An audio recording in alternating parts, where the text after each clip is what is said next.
Bressan à 100%, je suis né à Bourg.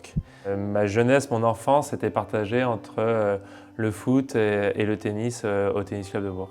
Forcément, il y avait les entraînements le mercredi au foot et les matchs le samedi. Le week-end, il y avait beaucoup de tennis aussi, des tournois de tennis. Donc vers 11 ans, 11 ans et demi, j'ai dû faire un choix et j'ai choisi le tennis sans regret évidemment. C'était un rêve d'enfant de devenir tennisman professionnel. J'ai commencé donc au TCB.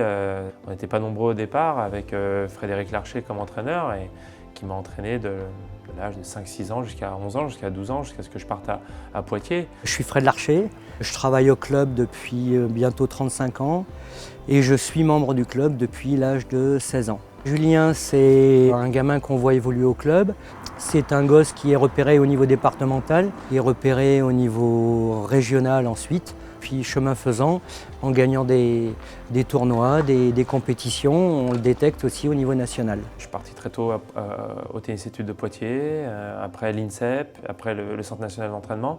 Et ensuite, je me suis entraîné ici à Paris et parti sur le circuit professionnel de 2000 à 2018. Mes parents, ça a été dur pour eux aussi parce qu'à 11 ans et demi, 12 ans, je suis parti de la maison, loin de Bourg, Poitiers.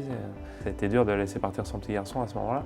Avant ça et également après, pendant toutes ces années, ça leur a demandé aussi beaucoup d'efforts sur leur vie. Tout ça pour me permettre d'accomplir, de réaliser un rêve. Donc je leur en suis reconnaissant à l'infini. Jamais je pourrais les remercier assez pour ce qu'ils ont fait, de ce qu'ils ont fait pour moi. C'est un gamin qui a toujours travaillé, beaucoup travaillé, à part sa blessure en fin de carrière, qui l'a amené à plonger, mais ensuite à remonter et à faire une fin de carrière extraordinaire. C'est vrai que c'est quelqu'un qui a progressé. C'est un travailleur. D'avoir été compétitif jusqu'au bout, c'était mon unique objectif cette année. Je savais que c'était ma dernière année. Je ne voulais pas que ce soit une année de jubilé, d'adieu. C'est pas du tout comme ça que je conçois le sport de haut niveau. Je voulais rester absolument compétitif. Et c'est ce que j'ai réussi à faire, d'avoir été très constant dans les 50, 40, 30 premiers jours mondiaux, de faire des pics de performance de temps en temps en étant capable de battre des top players, des top joueurs et de finir en 2018 sur une demi-finale et une finale de Coupe Davis. Voilà, c'est aussi une longévité qui est appréciable. C'est pas à moi de dire que c'est bien ou pas, je sais pas. Je suis fier de ça, de cette constance, parce que forcément, pour être constant et performant dans la durée, ça veut dire qu'on a été obligé de bosser, et de bien bosser, et d'avoir été sérieux et d'avoir été rigoureux au quotidien. Il y a des joueurs peut-être qui sont plus forts que moi naturellement, qui sont peut-être plus forts physiquement que moi. À la fin de ma carrière, moi, je peux dire que je suis allé au bout de mon potentiel et que j'ai pas beaucoup de regrets, sinon aucun regret par rapport à ce que j'ai fait. Et ça, c'est pour ça que je peux prendre ma retraite de manière sereine. Je suis content, je suis fier. Je suis fier du boulot effectué.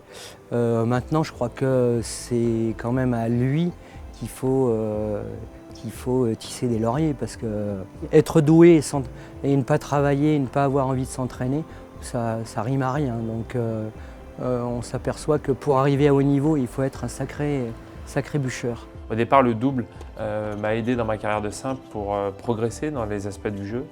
Et puis ensuite, j'ai été performant en double et j'ai eu des gros succès en double avec des grandes émotions, pouvoir avoir la joie de gagner un grand chelem.